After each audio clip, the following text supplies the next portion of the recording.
PDI Perjuangan sepertinya bakal batal melanjutkan dukungannya kepada Anies Baswedan jika menunjuk Sohibul Iman sebagai calon wakil gubernurnya di Pilkada Jakarta. Hal tersebut diungkap oleh politisi PDIP Guntur Romli. PDIP sebelumnya sempat sesumbar akan mengusung Anies di Pilkada Jakarta. Kala itu, rencana PDIP langsung mengagetkan sejumlah elit parpol. Mengingat PDIP adalah partai Jokowi yang dikenal selalu berseberangan dengan Anies. Dan juga Nasdem yang dari awal sudah memberikan kepastian mengusung Anies Baswedan di Pilkada Jakarta. Namun kini tiba-tiba PDIP berubah sikap dan mengancam akan membatalkan dukungannya kepada Anies.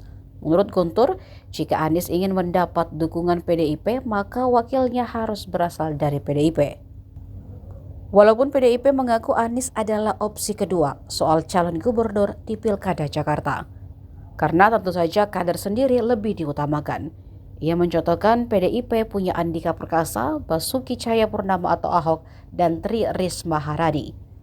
Meski demikian, Guntur menyadari kini dinamika koalisi di Pilkada DKI Jakarta masih dinamis, sehingga apapun bisa terjadi antar partai politik.